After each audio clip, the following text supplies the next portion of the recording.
This conference will now be recorded.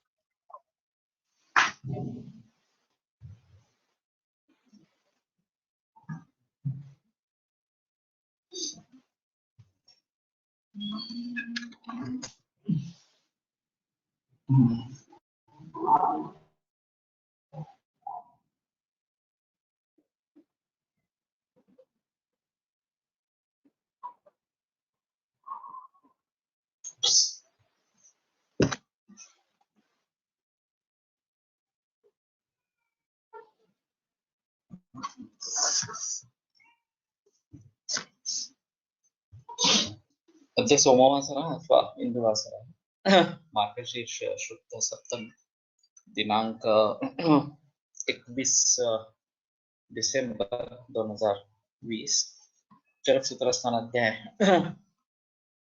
28 त्रिविध न्याय शंखं चक्रं जलकां दधतमृतघटं चारुदोर्भिश्चतुर्भिः सूक्ष्मस्वच्छातिरुद्यांशुपरिविलसन् मौलिमं भोजनेत्रं कालाम्भोदोज्ज्वलाङ्गं कटितटविलसच्चारुपीताम्बराढ्यं वन्दे धन्वन्तरिं तं निखिलगगवनप्रौढदावाग्निलीलम् प्रौढदावाग्निलीलम् ब्रह्मणो हि समारब्धा मात्रेयाद्येषु पूजिताम् अस्मदाचार्यपर्यन्तां वन्दे गुरुपरम्पराम् आयुर्वेदरतं वन्दे माधवाख्यं महागुरुम् आयुर्वेदामृतं सर्वं शिष्येभ्यो यः प्रदत्तवान् द्रष्टा ज्ञानी दृष्टकर्मा कृतकर्मा तथैव च अध्यापकोऽभिषक्श्रेष्ठो महान् संशोधकस्तथा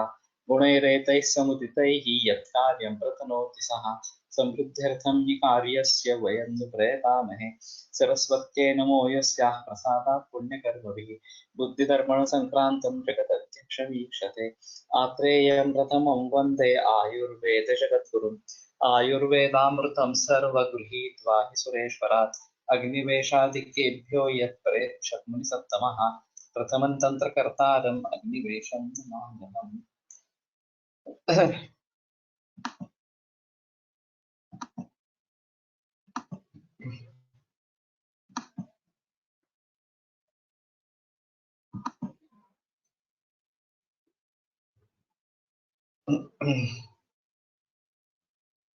यत् एवम् उत्तरोत्तर धातुं रसः एव आप्लावयति यथा केदारनिषिक्तं कुल्याजलं प्रत्यासन्नां केदारीम् आप्लावयति इति द्वितीयः पक्षः। तर्हि रस एव उत्तरोत्तर धातुम् आप्लावयति यथा केदारे निषिक्तं कुल्याजलं प्रत्यासन्नां केदारीम् आप्लावयति ततोऽनन्तरं द्वितीयां ततोऽनन्तरं तृतीयाम् एवम् अनेन प्रकारेण सर्वामपि केदारीं आप्नोति इति प्राप्नोति। तो जैसे खेत में केदार यानी कि खेत और कुल्या यानी कि उसमें पानी वहन करने की सिस्टम, तो उसमें पानी अगर डालेंगे तो जो निकट है उसके उसको पहले वो अपलावन करेगी, वहां पे जल से संतृप्त कर देगी, फिर आगे वाले हिस्से पर जाएगी, वहां पे करेगी, फिर तीसरे वाले पे जाएगी, लेकिन वही पानी आगे आगे चलता जाएगा इस प्रकार से। तो ये रस ये ही इस प्रकार से सभी धातुओं का पोषण करने वाला इस प्रकार का है। दूसरा पक्ष इस प्रकार का है। तो पहला जो पक्ष बताया गया कि रस सर्वात्मना रक्तताम याति, पूरा क्षीर दधि न्याय के जरिए जैसे दूध का दही बन जाता है पूरे के पूरे दूध का, उसी प्रकार पूरे के पूरे रस का रक्त बन जाएगा वगैरह, इस प्रकार का उसका कहना है। एतदेव उक्तं हरिते यत् रससप्ताहात् अर्वाक् परिवर्तमानः श्वेतकपोत हरित हारित्र पद्मकिंशुक अलक्तक रस यथाक्रमं दिवस परिवर्तात् मार्ग वर्ण परिवर्तनार्थम् आपद्यमानः पित्तोष्म रागोप पित्तोष्म उपरागात् शोणितत्वम् आपद्यते इत्यादि। तो हारित में कहा गया है कि रसः सप्ताहात् अर्वाक् परिवर्तमानः। रस जो है एक हफ्ते के पहले उगने वाला इस प्रकार का।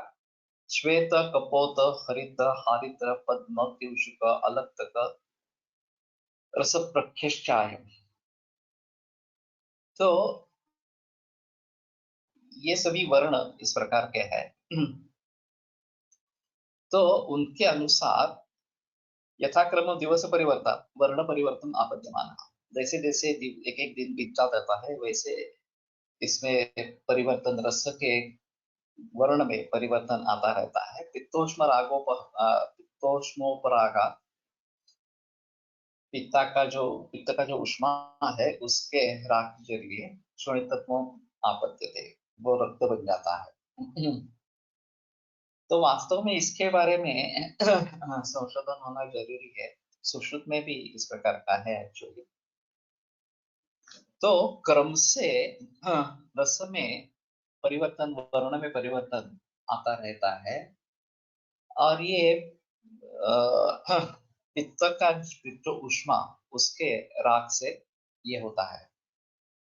ये जो आमाशय स्तंभ पित्तम इस प्रकार का जो बताते हैं रंजकम रस रंजना, कि रंजक पित्त कहलाया जाता है, रस का रंजन करता रहता है इसके हिसाब से। तो वही अन्न में मिक्स हो जाता है, उससे मिल जाता है। और यहाँ आने पर आहार रस बनने पर वो कार्यकारी इस प्रकार का होता है। और फिर उसके जरिए रस में वर्ण परिवर्तन आते रहते हर एक दिन। पहले दिन श्वेत, दूसरे दिन कपोत, तीसरे दिन हरित, चौथे दिन हारित, फिर पद्म, किंशुक, अलक्तक। ये इस प्रकार के उसमें परिवर्तन, वर्ण में परिवर्तन आते रहते हैं। एक बार जमदग्नि से बात करते समय ये जो गौड़ारिष्ट है, मंजुष्टा रजनी द्राक्षा बला मूलाम न्ययोरषा लोत्रम चैतयसु गौड़स्य वरिष्ठ पांडुरंगा। तो भाग्यवाड़ीकर ने उससे पूछा था, ऐसा कुछ सुना कि इस योग की विशेषता क्या है इस प्रकार से। तो उसने एक जवाब दिया था कि ये जो 7 वर्ण हैं ये क्रम से होने वाले इस प्रकार से है, उसका इससे कुछ ताल्लुक है इस प्रकार से। अभी भी मेरी बात समझ में नहीं आई है, क्योंकि पहले श्वेत वर्ण बताया गया है। मंजिष्ठा रजनी का हरित से जुड़ता है, लेकिन श्वेत, कपोत, हरित ये 3 वर्ण बीच में है। द्राक्षा, बला, मूलानी, अयोरज। और शायद इसके आधार पर हम कुछ विचार कर सकेंगे कि ये कहाँ पे रस का रक्त में परिवर्तन होना अटक जाता है, रुक जाता है इस प्रकार से। और फिर उसके हिसाब से किस प्रकार की दवाइयाँ प्रयोग में लानी है। एक कौटिल्य ऋषिलाजित की बात चली थी कि ये जो निम्बक पटोलस त्रिफला मृद्विका मुस्तवत्सव, ये जो पाठ बताया गया है मांसोपाच्य के लिए, तो उसमें सिर्फ ये निम्ब अलग इस प्रकार का है। और वहां पे गोक्षुर है इसमें।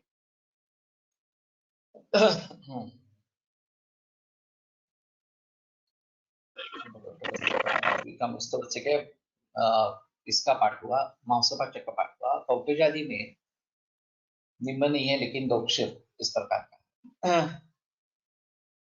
अब ये बात बनती है कि ये मांसदूष्य पर भी काम करता है और रक्त पर भी काम करता है। पांडु बेसिकली पांडु हरिद्र हरितान पांडुतम तेषु चादितम। तो पांडु हरिद्र हरित इस प्रकार के वर्ण निर्माण होते हैं कामला में या पांडुरोग में इस प्रकार से। तो पांडु वर्ण ये श्वेत का पहला जो है रस का रक्त में परिवर्तन होते समय वही वर्ण इस प्रकार का है।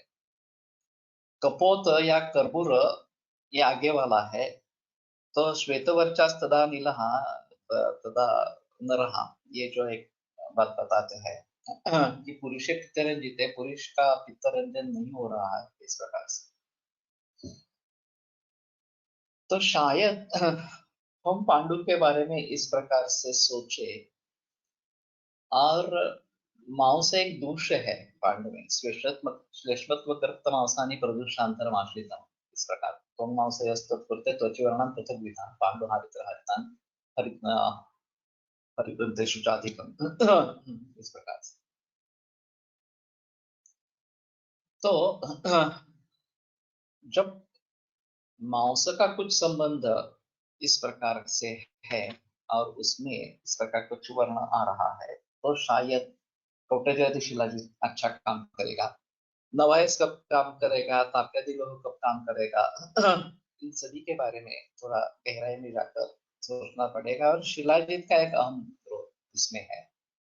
ताप्यादि लोह में भी शिलाजीत है, योगराज में भी है, और कौटिल्य शिलाजीत में भी शिलाजीत है, और नवायस लोह में सिर्फ लोह है, यहाँ पे मंडूर है इस प्रकार से। तो ये काफी अलग अलग इस प्रकार की चीजें हैं। तो बला मजिष्ठारजन द्राक्षा बला मूलानी अयोरजः, उसमें भी लोह इस प्रकार का है। लोध्रम चेतेशी गौड़स्यात् अरिष्ट पांडुरोगिणम, ये अरिष्ट आया है। तो थोड़ा सा वर्ण परिवर्तन किस प्रकार से होता रहता है, और अंतिम वर्ण जो है वो रक्त इस प्रकार का अलग तक इस प्रकार का बताया गया है। तो बीच में ये जो वर्ण परिवर्तन होते रहते हैं वो हम कैसे जान सकेंगे, ये एक अहम चीज इस प्रकार की रहेगी। और अभी ये एरिथ्रोपोएटिन या एरिथ्रोपोएसिस, ये जो कि प्रोसेस मेद से जुड़ी हुई है या किडनी से जुड़ी हुई है इस प्रकार की, उसका हम किस प्रकार से विचार करेंगे, ये थोड़ी अलग इसमें बात दिखेगी। अत्रापि तत्र येषां धातूनाम् इत्यादीनां त्रीणि त्रीणि इत्यादिना रसेनैव रक्तादिपोषणम् अनेनैव न्यायेन उक्तम्। तो सुश्रुत के अनुसार वो तीन तीन सहस्त्र एक एक तला में रहता है इस प्रकार से, रस से ही रक्तादि पोषण इसी न्याय से होता है, ऐसा समझना है। किंवा आहार रसा उत्पन्ना भिन्नैरेव मार्गैः स्थायी रस रुधिर मांसादीन रसरुधिरादीन समान अंशेन तर्पयति, तत्र यः प्रत्यासन्नो धातुस्तत्पोषको भागः तं शीघ्रं पोषणादि, यस्तु विदुर धातुस्तस्य सूक्ष्म विदुर मार्गतया चिरेण पोषणं भवति। आहार रस भिन्न भिन्न मार्गों से जाता हुआ जो स्थायी रस रुधिर मांस वगैरह है, उनको समान अंश से तर्पण करता है, उनका समान अंशों से तर्पण इस प्रकार का करता है। तत्र यहाँ प्रत्यासन्नो धातु तत्पोषका भागा तब शीघ्र पुष्णाति, तो नजदीक वाला जो धातु होगा वो शीघ्र उसका पोषण होगा। यस्तु विदुर धातु जो काफी दूरी पर है, उसका देरी से इस प्रकार का सूक्ष्म विदुर मार्ग है चिरेण पोषण। सूक्ष्म और विदुर मार्ग लंबा भी है और सूक्ष्म भी है, इसलिए चिरेण पोषण भवति इस प्रकार से, तो उसका पोषण दीर्घ काल से इस प्रकार का होता है।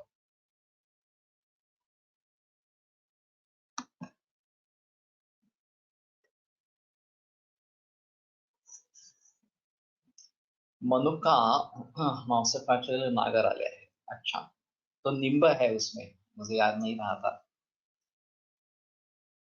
तो शुंठी है मनुका के बजाय इस प्रकार से, तो थोड़ा ही परिवर्तन है। और इसीलिए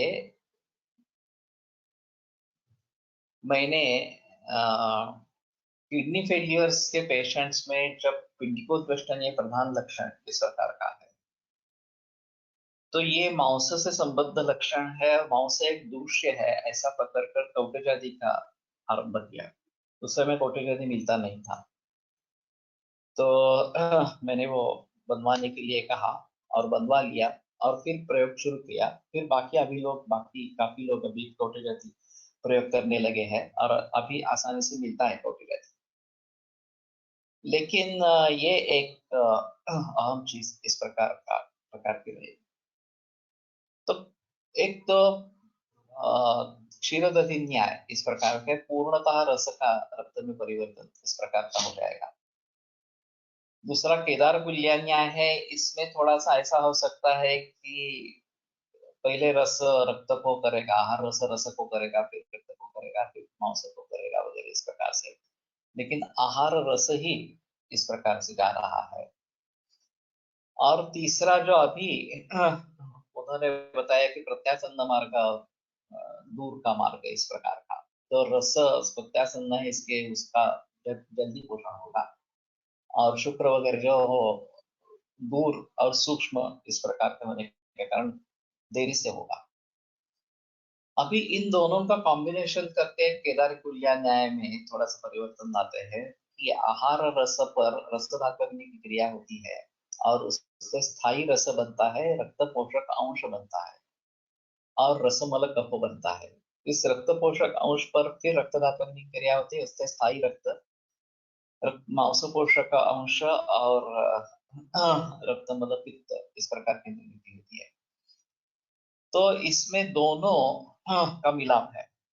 एक तो क्रम परिणाम पक्ष भी इसमें चालू रहता है, क्योंकि आगे आगे वाला अंश निर्माण करना ये मूल आहार रस से ही शुरुआत इसकी होती है और शुक्र तक ऐसा ही सिलसिला चलता रहता है। और पहले रस फिर रक्त फिर मांस, ये क्रम भी इसमें बना रहता है इस प्रकार। अब ऐसा समझ सकते हैं कि आहार में सभी धातु घटक को पोषण करने की क्षमता इस प्रकार की है। अब सिर्फ परिणाम होकर आगे आगे धातुओं में जाना ये एक चीज रही, और सीधा उसमें से उस धातु में चले जाना जो जिसका पोषक अंश इसमें होगा, ये एक अलग चीज रहेगी। खले कपोत न्याय जो तीसरा न्याय इस प्रकार के बताते हैं उसके लिए अच्छी है, लेकिन उसमें ऐसा है कि धातु कितना स्ट्रांग है, बलवान है, उसके आधार पर वो अपना हिस्सा कैसे ले लेगा, और सिर्फ अपना ही हिस्सा ले लेगा या दूसरों का भी हिस्सा लेगा। स्थौल्य की संप्राप्ति में मेदैव उपचयते न तथा इतरे धातुः, तो केवल मेद ही बढ़ता है, बाकी धातु बढ़ते नहीं है। ये एक अहम चीज स्थौल्य में होती है। तो वहां खले कपोत न्याय ज्यादा कारीगर इस प्रकार का है, क्योंकि मेद वैसे भी शरीर में पुष्ट है और जब भी आहार रस आएगा तो उसमें से जितना निकाल सकते हैं उतना निकाल लेगा, बाकी धातुओं के लिए कुछ रहेगा ही नहीं इस प्रकार से। जब जो रहेगा वो थोड़ा मामूली इस प्रकार का रहेगा। और धातुनाम असमत्वेन दौर्बल्य, वहां धातुओं का असमत्व होने के कारण दौर्बल्य। सममांस प्रमाण से समसंवहन न रहा, जो सममांस प्रमाण समसंवहन वाला नर है वो विकारों के बल से अभिभूत नहीं होता। लेकिन धातु का असमत्व है तो वो दुर्बल होने के वजह से ससेप्टिबल इस प्रकार का हो जाता है। तो वो एक अलग चीज इस प्रकार की है। तो सभी शरीर में एक ही न्याय लागू है ऐसा नहीं है, केवल प्राकृत स्थिति में भी सभी न्याय लागू हो सकते हैं, और जिस न्याय से जिस तरीके से पोषण होगा वो सभी पॉसिबिलिटीज इसमें रहेगी। एवं भिन्नैरपि मार्गे धातुपोषणं भवति, तेन रक्तपोषणकालात् उत्तरकालं मांसपोषको रसभागो मांसं पोषयति, तथा मांसपोषकात् उत्तरकालं मेदपोषको रसभागो मेदः पोषयति इत्यादि। ये सभी रस में ही स्थित है ऐसा इनका कहना है। और पहले आहार रस रस का पोषण करेगा, फिर रक्त का करेगा, फिर मांस का करेगा, फिर वेद करेगा, वेद का करेगा, इस प्रकार से वो आगे चलता जाएगा, लेकिन रस ही पोषण करेगा। अभी एक चीज अहम ऐसी है कि आधुनिक विज्ञान के अनुसार जितने भी शरीर में बायोलॉजिकल कॉम्प्लेक्सेस इस प्रकार के हैं उन सभी का पोषण आहार से होता रहता है। यहाँ सुभाष पाध्ये करके एक बायोकेमिस्ट्री या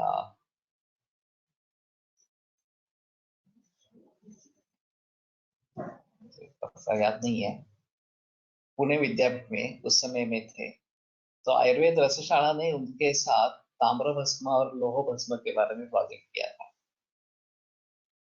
और स्टैंडर्डाइजेशन की। तो उन्होंने जब वैद्यों से बात की, तो सभी वैद्य भस्म यानी कि ऑक्साइड है ऐसा बोलने लगे। तो क्रुद्ध हो गई।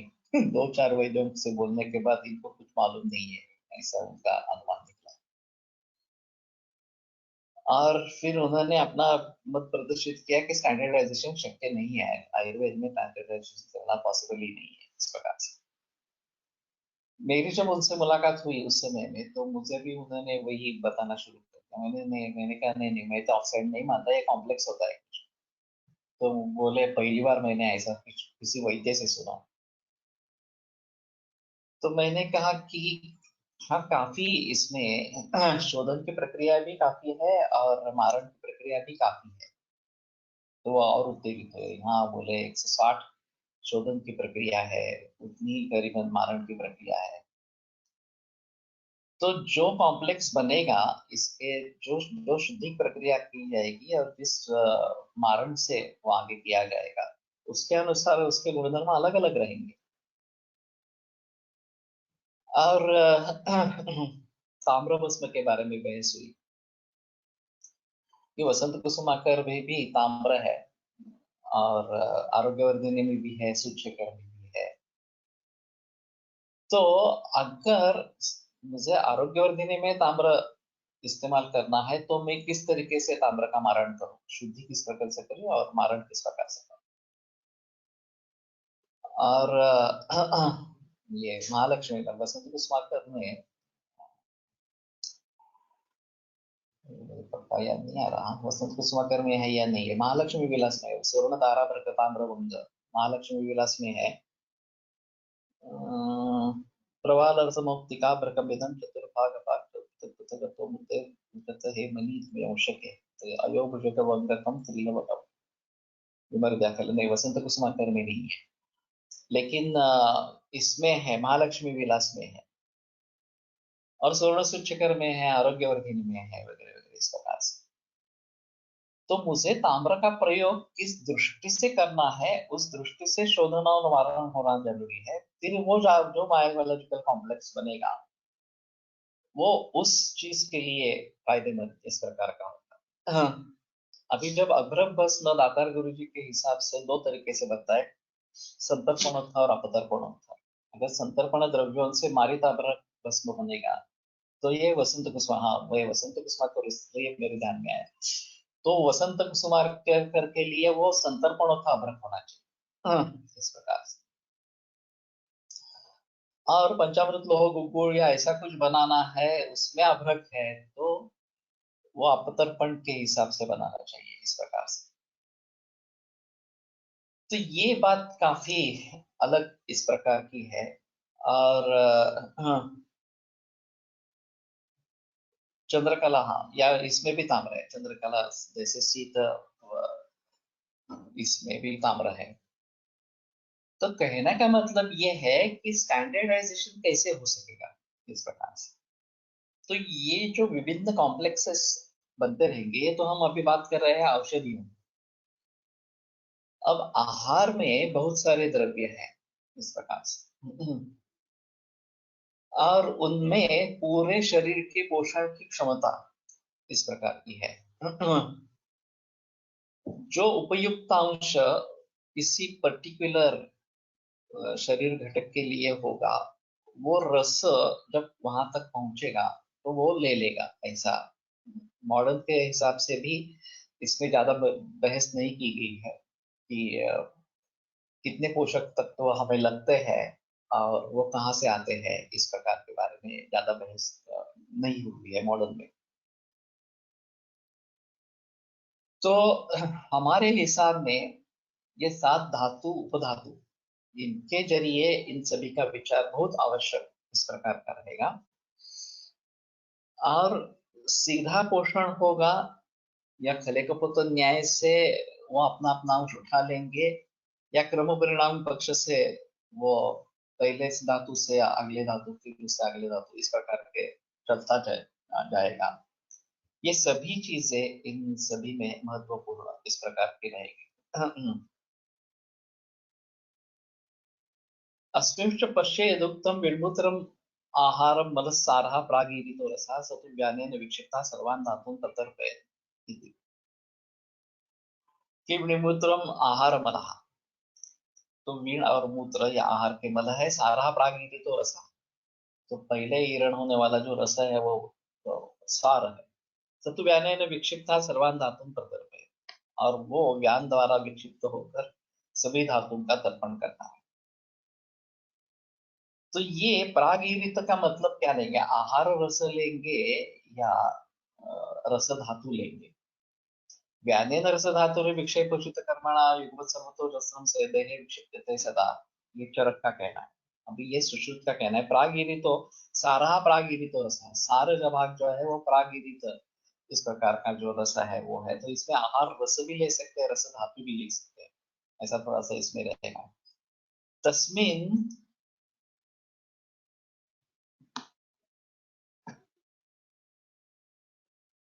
धातुमलानुसारिणी रस्य इति च मुख्यार्थं भवति।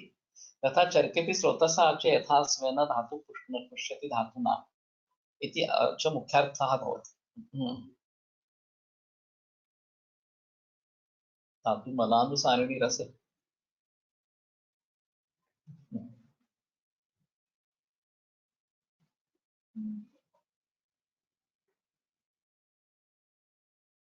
ये रेफरेंस फिर से देखना पड़ेगा, सूत्रस्थान 14वें अध्याय में। तो रस धातु और मल का अनुसरण करने वाला होता है, धातुओं का अनुसरण करने वाला होता है, उसमें संदेह नहीं है कि मल के बारे में भी ये निर्देश है।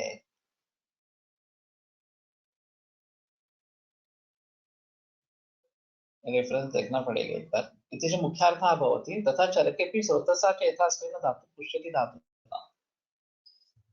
जो जिस धातु का स्रोतस है उस स्रोतस से धातु का पोषण इस प्रकार का होता है। तो धातु से धातुना धातु पुष्यति, ये काफी महत्वपूर्ण है। पूर्व धातु से पर धातु का पोषण इस प्रकार का होता है। तो जब उस पर उस धात्वग्नि की क्रिया होती है तो त्रिधा विभक्त हो जाता है, एक स्थायी धातु बनता है, अगला धातु का पोषक अंश बनता है, स्थायी धातु का मल इस प्रकार का बनता है। तो इससे इसको पुष्टि मिलती है कि धातु पुष्यति धातुतः, एक धातु से अगले धातु का पोषण इस प्रकार का होता रहता है। तेन यथा खले उत्पत्तितानां कपोतानां विश्वक बिंद दिग्गामिनां स्वीय स्वीय मार्गेण गच्छताम् गम्य देशस्य प्रत्यासन्नत्व विप्रकृष्टत्वादि भेदेन शीघ्रं चिरेण वा गमनं भवति तद्वत् इति। तो खले उत्पत्तितानां कपोतानां, तो एक खल इस प्रकार का है, एक निम्न है, और वहां पे ये सब धान्य का भांडार रखा गया है इस प्रकार से। और पंछी नजीक नजीक की भाग से या दूर किसी क्षेत्र से वहां पे आते हैं।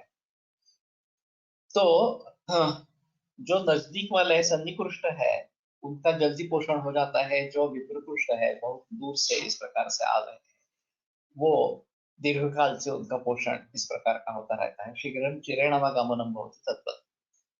क्षीरदधि न्याय केदारी कुल्या न्याय खलेकपुत्र न्याय त्रिधा धातु पोषण क्रम, तो इन तीनों धातु पोषण क्रम से धातु का पोषण होता रहता है। तत्र एतेषु पक्षेषु सर्वात्मपरिणामे त्रिचतुरोपवासेन नीरसत्वं देहस्य स्यात्, मासोपवासाच्च शुक्रमयं शरीरं स्यात् इति पक्षान् नेक्ष्य। तो अगर 3-4 दिन उपवास कर दिया तो सर्वात्म परिणाम के रस से रक्त, रक्त से मांस, मांस से मेद, इस प्रकार का कन्वर्जन होता रहेगा। और 3-4 दिन में रस नहीं रहेगा, नीरसत्वं देहस्य स्यात्, मासोपवासाच्च शुक्रमयं शरीरं स्यात्, और 1 महीने तक उपवास किया तो शरीर शुक्रमय बन जाएगा। इति स पक्षः नेष्यते, इसलिए वो पक्ष बराबर नहीं है। लेकिन ये भी कहना बराबर नहीं है। ऐसा है कि उपवास करेंगे तो पोषण नहीं होगा, ये बात सही है। और फिर भी रस पूर्णतया रक्त वगैरह में परिवर्तित होता जाएगा, ऐसा भी मानना मुश्किल इस प्रकार का है। शरीर की अपनी एक स्थिति है, ये सब धातु है, धारण करने वाले हैं, तो शरीर धारण करने के हिसाब से सभी का परिवर्तन नहीं होने देंगे, ये तो सही है इसमें बारे में। तो ये लगता नहीं कि पूरी तरीके से ये टाल देनी चाहिए बात। शुक्र में सभी धातुओं के अंश होने के जरिए यह आवश्यक है कि वो रस रक्त से लेकर वहां तक जाता है, शुक्र तक जाता है। तो इसलिए शुक्र में सभी धातुओं का निर्माण करने का सामर्थ्य रहता है, जो कि गर्भावस्था में प्रयोग में लाया जाता है इस प्रकार से। वैसे देखा जाए तो मॉडर्न में जो जेनाइटल सिस्टम इस प्रकार की बताई गई है, रिप्रोडक्टिव सिस्टम, वो रिप्रोडक्टिव सिस्टम इसके जरिए सभी भावों को निर्माण करती है, पूरा शरीर निर्माण कर सकती है, उसके बारे में कोई बहस नहीं है। कि किसी वनस्पति का बीज है, वट का बीज ले लो, तो उसमें पूरे वट को समा लिया है अपने में, और पूरी तरीके से पूरा वृक्ष उसमें से बन जाता है।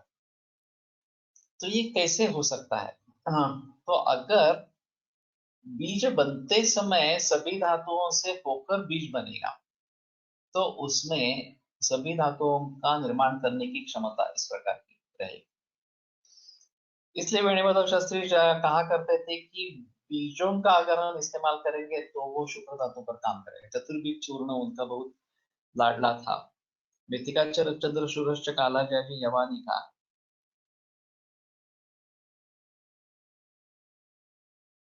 चतुष्टय का चूर्ण शुक्र क्षय में प्रयोग करते थे, विशेषतः शूल इस प्रकार के लक्षणों में। और वो शुक्र क्षय की पूर्ति करके, शुक्र क्षय की पूर्ति करते हुए उपास केल्याने शुक्राचे प्रमाण वाढेल का? नहीं बढ़ेगा। किंवा पूर्व धातु परम कुर्यात वृद्ध क्षीणश्च तद्विधम, तो पूर्व धातु क्षीण हो गया तो अगले धातु भी क्षीण हो जाएगी। हम पक्ष से ये कहेंगे कि हाँ, ये दिन में ऐसे पूरा शरीर शुक्रमय हो जाएगा, लेकिन ऐसा होगा नहीं। जिस प्रकार रस का रक्त में, रक्त का मांस में इस प्रकार का परिवर्तन होने वाला है, वो रस ही नहीं हुआ, फिर आगे मांस कैसे करने का वगैरह वगैरह।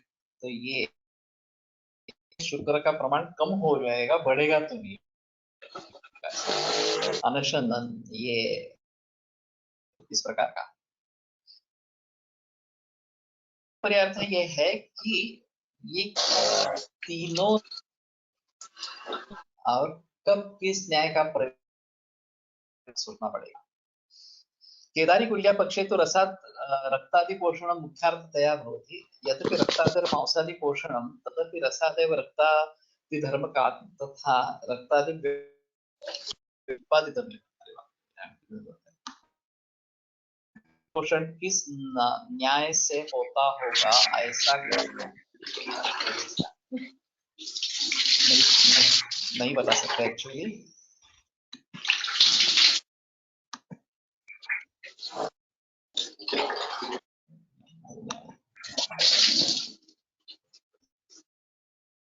तो अनघा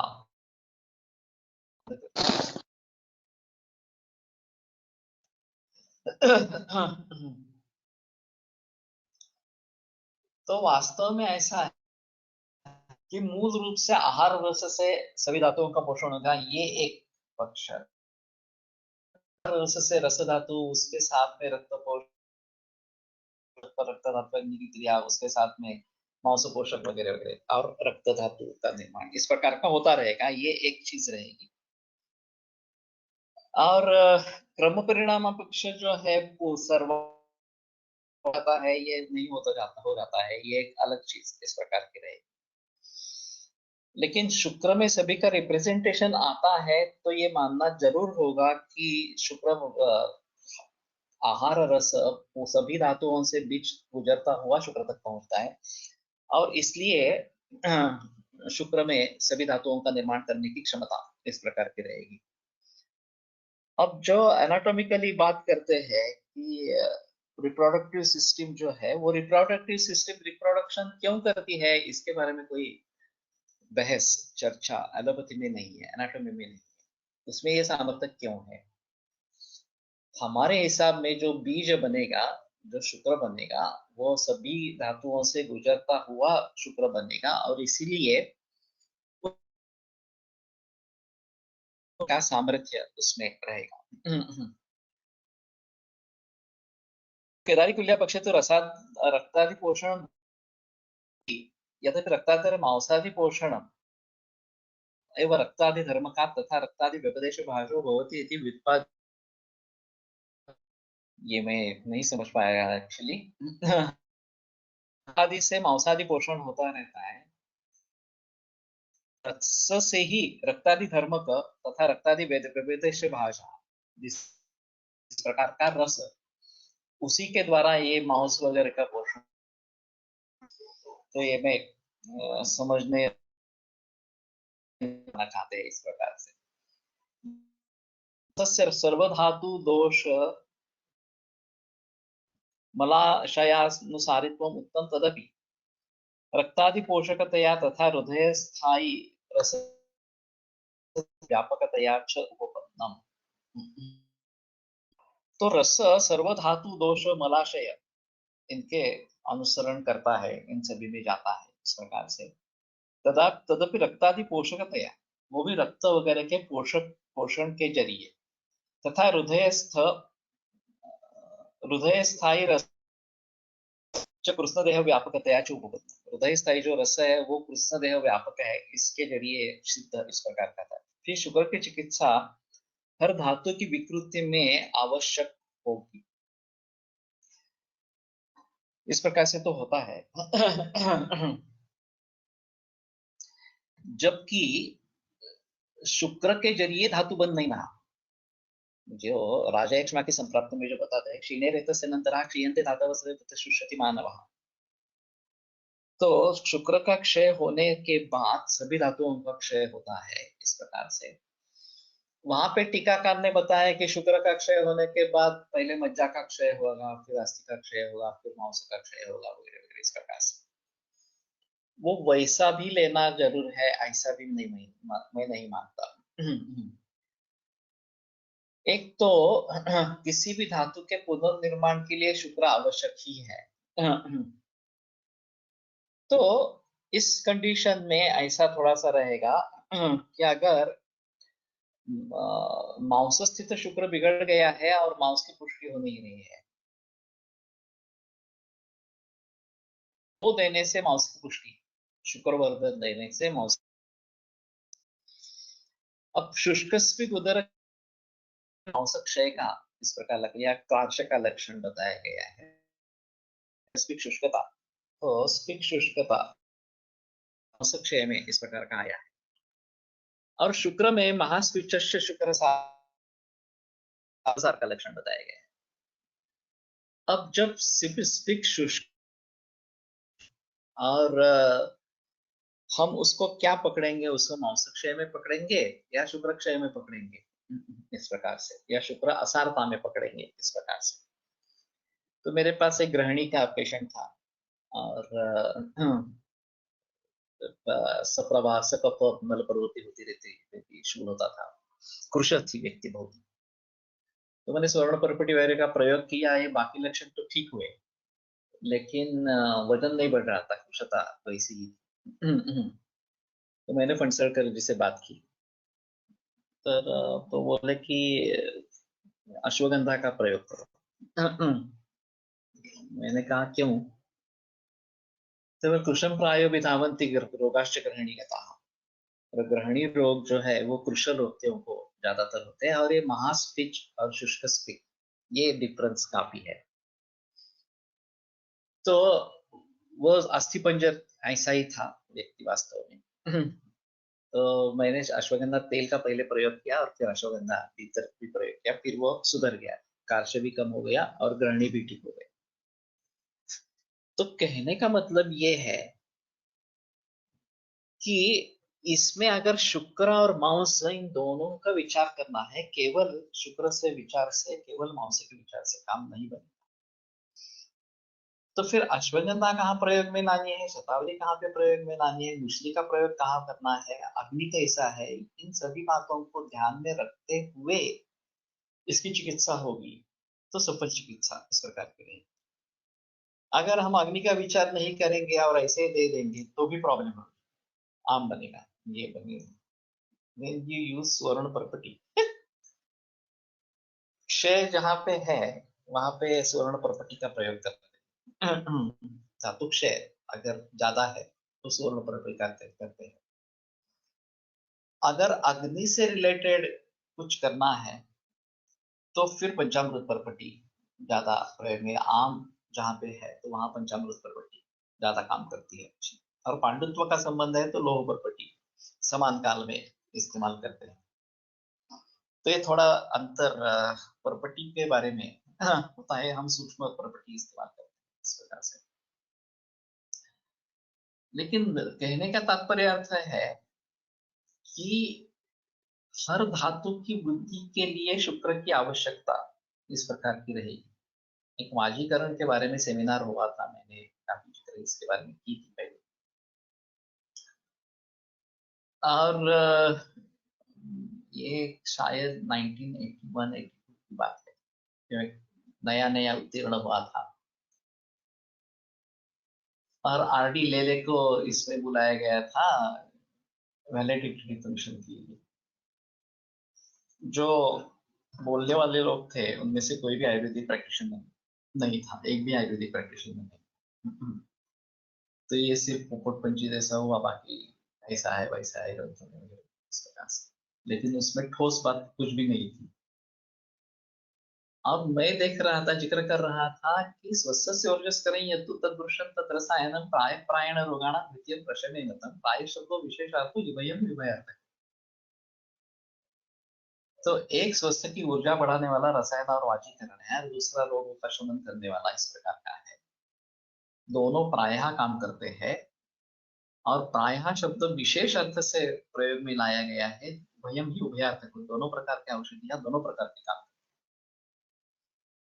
तो रोगनाशक जो है वो भी रसायन वाजीकरण हो सकता है, तो रसायन वाजीकरण है वो भी रोगनाशन का काम करता है। तो जहां वाजीकरण का तो हम अपत्य संतानकरम यत् सत्य संप्रहर्षणम इसके लिए तो करेंगे ही प्रयोग, वो वाजीकरण का प्रधान अंग इस प्रकार का है, प्रधान उपयोग।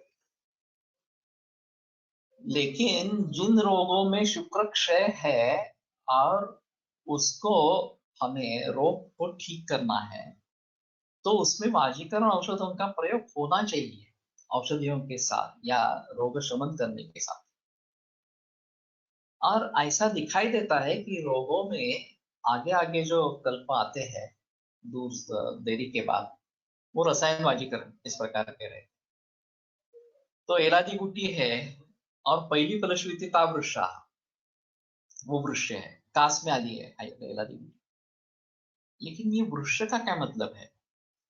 तो इसका मतलब ये हुआ कि जिस कास के रुग्ण में शुक्र क्षय है उसके लिए एलादी गुटी परफेक्ट मेडिसिन इस प्रकार की। तो वो शुक्र की वृद्धि करते हुए कास का भी शमन इस प्रकार की करे और कास अधिकार नहीं आएगी इस प्रकार से। तो वृद्धि समाने सर्वेशाम, यह वाग्भट सूत्र में अस्थि से और शुक्र से शुक्र की पुष्टि कैसे होती है वो समझ में नहीं आ रहा।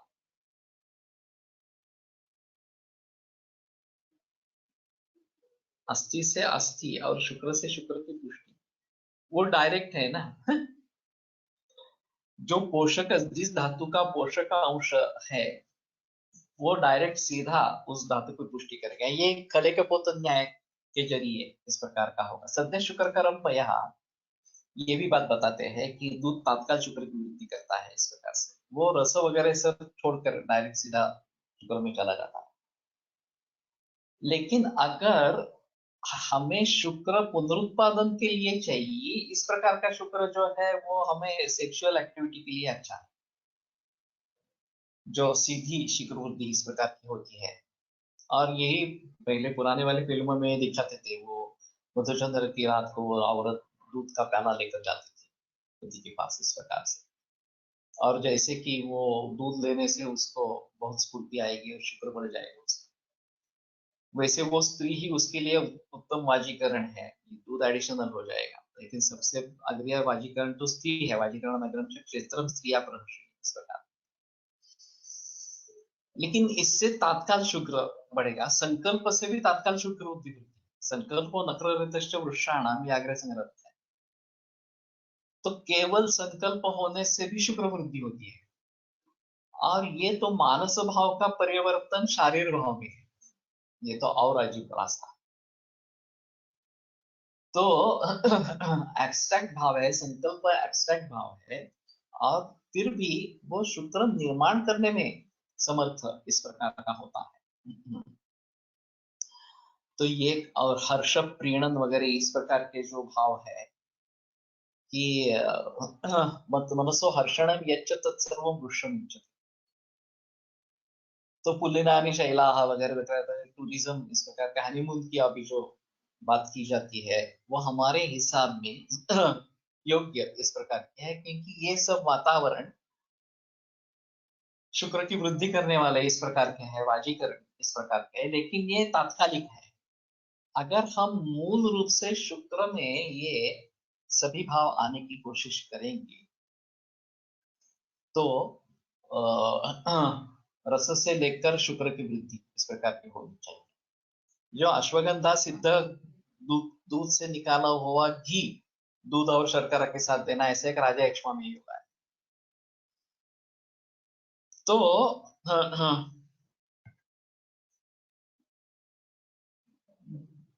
वो तो शुक्र की प्रवृत्ति करने उत्पत्ति होती है, क्या उत्पत्ति होती है, ये एक अहम इसमें परपटी कल्पना पारद गंधक बंध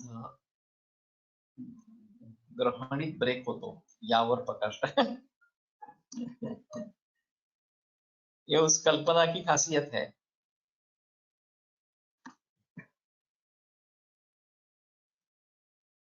दूध रस धातूशी अधिक सामान्य आहे, मग सत्य शुक्रकर का सांगितले असा, ये उसकी खासियत है। ये सत्य शुक्रकर है, और वाजीकरण का सद्य संप्रहर्षण ये जो अंग है उसके लिए ये अच्छा इस प्रकार का है। तो अगर उस प्रकार का परिणाम चाहते हैं तो वो तात्कालिक परिणाम देने वाला इस प्रकार का। और मंडले जात वेद से तस्या एवं पयश्रुतम, ये एक्चुअली मार्शपर्ण धेनु के बारे में निर्देश है, वाजीकरण में आया। तो उस गाय का दूध माशपर्णी जिसने खाई है, उस गाय का दूध सुवर्ण से सिद्ध अगर करेंगे तो वो अपत्य कर इस प्रकार का बताया। तो मैंने वो धागा पकड़ लिया, क्योंकि सुवर्ण भी वृक्ष है, दूध भी वृक्ष है, सुवर्ण भी रसायन है, दूध भी रसायन है, तो माशपर्णी पुरता धेनु छोड़ दो, वो तो मिलना मुश्किल है काफी। लेकिन कम से कम जो दूध हमारे घर पे आता है देसी गाय का, उसको ही अगर हम स्वर्ण सिद्ध बनाएंगे तो रसायन वाजीकरण दोनों परिणाम देंगे। अभी रोग से हिसाब से इसमें गुड़ची भी डाल सकते हैं, वो भी रसायन है, तो रसायन प्रॉपर्टी बढ़ेगी इस प्रकार से। तो ये तो है कि शुक्र की प्रवृत्ति नहीं केवल उत्पत्ति होती है, ये एक अहम चीज है। मानस भावों से शारीर भाव में परिवर्तन, मानस भावों का शारीर में परिवर्तन, ये एक अहम चीज है, और ये अच्छे तरीके की प्रवृत्ति है। और कैंसर जैसे रोगों में जब चिंता वगैरह के कारण कैंसर निर्माण होता है, चिंता वगैरह के कारण हृदरोग निर्माण होगा, ये अलग चीज है। लेकिन चिंता से अगर कैंसर निर्माण होता है तो ये विकृत शारीर भाव निर्माण होते हैं, ऐसा है। और उसको चिंता छोड़ना यही सबसे अहम है। एक हिंदी टीका एनोलॉजी टू वृक्ष द्रव्य एक्शन अकॉर्डिंग टू केदारी कुल्या न्याय is compared with non-stop express train like milk reaches the sugar very fast. हाँ, लेकिन बीच में किसी स्टेशन पे रुकती ही नहीं, तो उनका पोषण करने का संबंध ही नहीं है ना। तो वे ठीक है कि वो तुरंत अपने डेस्टिनेशन पे पहुंच जाती है इस प्रकार। लेकिन रस में भी जाएगी और रस के द्वारा धीरे धीरे शुक्र तक पहुंच जाएगी, ये भी बात हो सकती है। एक सद्य शुक्र करे इस प्रकार का परिणाम मिलेगा जो सत्य संप्रेषण के लिए उपयोगी होगा, और एक क्रम परिणाम पर से शुक्र तक पहुंचेगा, वो महीना लगेगा उसको। एवं मासेन रसा शुक्री भवति तीर्णांचार्थ, तो एक महीने के बाद रस जो है वो शुक्र में परिवर्तन हो जाता है। काली उड़ीद दाल गाय को खिला सकते हैं, हो सकता है। ये माशपर्णी बताई है एक्चुअली, तो पूरा पेड़ ही देना है उसका। Then kalpa like Eladivati only can use in kasa associated with shukrakshaya only, ऐसा भी नहीं है। ये एक अहम इंडिकेशन होगा कि अगर कास के साथ शुक्रक्षय है इस प्रकार से। उसमें एक अजीब सूत्र है, कर्माद वीर्यम बलम क्या है, बलम पुष्टि हीयते,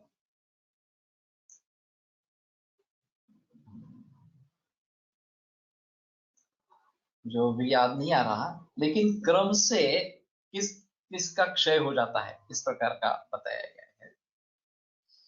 और लंघन जैसी चीज है ज्वर में इस प्रकार से, लंघन क्षय नीते दोषे संदीक्षिते मिले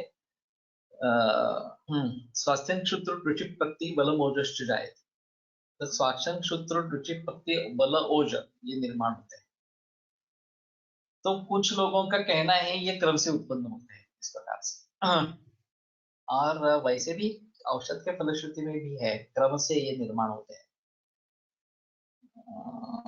अभी पक्का याद नहीं है कहाँ पे पढ़ा है।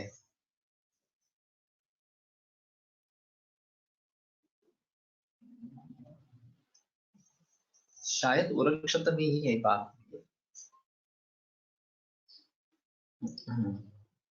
मैं कोलटकर सर की एक केस देखी थी कि माधव माधव निदान में आसेक के श्रेणी में जो बताया है, यहाँ शुक्र से तात्कालिक शुक्र की उत्पत्ति होती है, ऐसा होता है। सप्राश्य लभते बलम, ऐसा है, शुक्रम सप्राश्य लभते बलम, शुक्र का प्राशन करने के बाद उसको बल मिलता है। ये मानसिक परिणाम ज्यादा रहेगा इसमें, शारीरिक भी होगा। शुक्र से शुक्र वृद्धि होगी, ये जो वृद्धि समाने सर्वेशम इस न्याय से होगी। वैसे नक्रर से भी शुक्र की वृद्धि होगी, ये भी अहम अग्रसर इस प्रकार का बताया गया। तो भार क्षय हुआ था, करीबन 20-22 किलो भार कम हो गया था, और मुंबई में केस आई थी। और उस समय में सर ने थोड़ा, बिल्कुल सर निकलते समय पेशेंट आ गया, तो थोड़ी जानकारी ले ली, तो पता चला कि शुक्र क्षय है। तो सर ने शतावरी चूर्ण की पुड़िया दे दी उसको, और सुबह शाम एक पूरी लेने के लिए कहा। 15 दिन बाद गए, तो वो बोला कि इस 15 दिन में कम नहीं हुआ है, लेकिन बढ़ा भी नहीं है, तो कम नहीं हुआ है, ये भी अच्छी चीज है। तो फिर वहां पे सर ने और पूछा, तो पता चला कि पहले उरक्षित हुआ था, और फिर ये शुक्र क्षय हुआ था। तो ये उरक्षत का ही सूत्र है। तो सर ने लाक्षा दे दी उसको, और 15 दिन में लाक्षा देने के बाद उसका वजन तेजी से 15 दिन में 20-22 किलो बढ़ गया। तो ये अगर उस प्रकार की प्रॉपर दवा मिल जाती है, माशपर्णी ही वेगळी वनस्पती आहे, माशचे पर्ण असे नाही।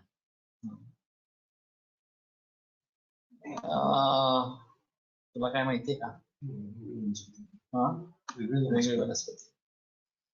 तो माश देने से होता है, माश वैसे शुक्र बताया गया है, माश देने से होता है क्या, देखना चाहिए, मालूम नहीं। माशपर्णी सूर्यपर्णी कांबोजी हयपुच्छिका पांडुलोमश पर्णीच कृष्णवृंता महासहा माशपर्णी हिमातिक्ता रूक्षा शुक्र बलासकृत मधुराग्रायणी शोथ वातपित्त ज्वरासृजी। हाँ, मुग्धमाशपर्णी ये काफी जगह पे आता है। हिम तिक्त रूक्ष ये काफी अजीब है। तिक्ता और रुक्ष होने के बावजूद भी शुक्र और बला से रूप है।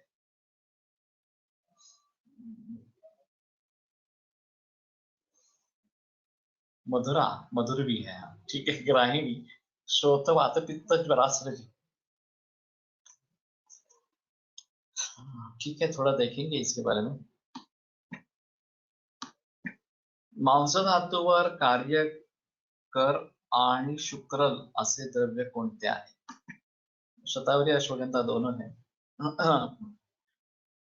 द्राक्षा भी फलोत्तमा वृक्षा इस प्रकार की बताई गई है, और ये भी मांस पर भी काम करती है और शुक्र पर भी काम करती है। पद्मकादि गण जो है आख्या, पद्मक पुंड्रो वृद्धितु गर्द शृंगमृतादश जीवन संज्ञा संज्ञकराग्न तीर्ण पित्तम प्रीणन जीवन ब्रूहण वृषा। तो प्रीणन, जीवन, ब्रूहण और वृक्ष सभी तत्वों पे कार्य है इस प्रकार से। तो पद्मकाष्ठ का भलीभांति इसमें इस्तेमाल हो सकता है। यष्टि का दश जीवन संज्ञा में यष्टि है, और अमृता है, गुणुचि है इसमें। गुणुचि का पद्मकारी गण में होने का ज्यादा जिक्र नहीं किया गया। गुणुचि वैसे भी एक अहम दवा है और काफी रोगों में यष्टि या तो यष्टि इस प्रकार से पद्मकादि गण में है, और मांस के हिसाब से भी अच्छे है, शुक्रल भी है, कंठ्य भी है, वगैरह वगैरह, वर्णीय भी है, काफी उसमें फायदे हैं देने के इस प्रकार से। तो इन दोनों का प्रयोग इस प्रकार से कर सकते हैं। हाँ। व्यानेन्द्रसधातुरे विक्षेपोषित कर्मणा युगपत् सर्वतो जस्त्रम देहे विक्षिप्यते सदा शुप्यमानस्य वैगुण्यात् तस्य सृजति यत्र सः। ये आगे का नहीं दिया, ठीक है। इत्यादि तदपि उक्त न्यायादेव उपपन्नम्। यद्यपि मांसादिना समानेन मांसादेः आयुपोषणं तदपि धात्वाप्लावन न्यायेन गच्छतापि रसेन तद्धातु समानेन अंशेन तद्धातु पोषणात् उपपन्नम्। तो मांसाद मांसम मांसेन समृद्धत्वाद विशेषता, मांसाद प्राणियों का मांस भक्षण करेंगे तो वो शीघ्र मांस की पुष्टि करेगा, लेकिन ये रस के जरिए जाता होगा, और जब मांस तक पहुंचेगा तो मांस निर्माण करने की क्षमता उसमें ज्यादा रहेगी, तो वो मांस की पुष्टि करेगा। ऐसा थोड़ा सा है। नहीं तो ये भी सोच सकते हैं कि उसके मांस धातु अग्नि को इससे चेतना मिलती है और वो अपना पोषक अंश उसमें से निकाल लेता है, ये भी पॉसिबल। खले कपोतन न्याय से ये भी पॉसिबल इस प्रकार का रहेगा। मांसादेना समानेन मांसादेव पोषणम तथा तदपि धात्वाप्लावन न्याय है। तो धात्वाप्लावन न्याय से ये होता है गच्छतापि रसेन, तो रस जाने वाला है और रस के जरिए ही मांस का पोषण होता है। लेकिन ये भी बात सोचता है कि कले कपोतन न्याय से वो सीधा मांस को उठा लेगा, ये भी पॉसिबल इस प्रकार का है। वृषन्तु प्रभावत यथा कलेकपुत्र न्याय विदुरम शुक्रम प्रभावत शीघ्रम याति तथा अत्रापि शीघ्रमेव वृषोत्पन्नो रसो रक्तादि धातून शीघ्रम अपलावयति इति सुघटम्।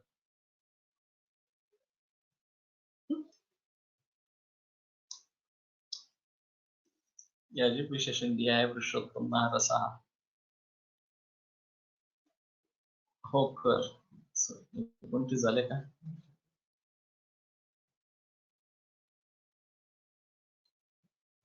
तो खले कपोतन न्याय से विदुरम भी शुक्रम प्रभावत शीघ्रम याति, शीघ्र उस तक पहुंच जाता है इस प्रकार से। तथापि शीघ्रमेव वृषोत्पन्नो रसः रक्तादि धातून शीघ्रम अपलावयति इति सुघटम्। उस धातु की अग्नि अपना अपना सार भाग बनकर उन धातु को बनते होगी। ठीक है, कल फिर से बहस करेंगे। काफी महत्वपूर्ण विषय है, तो आगे सिलसिला चलाएंगे।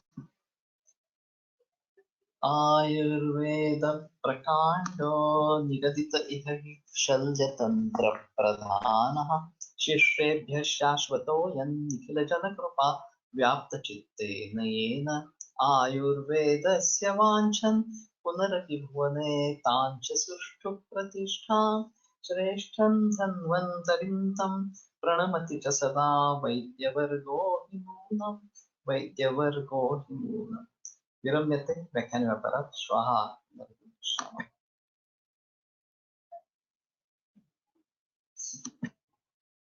This conference will now be recorded.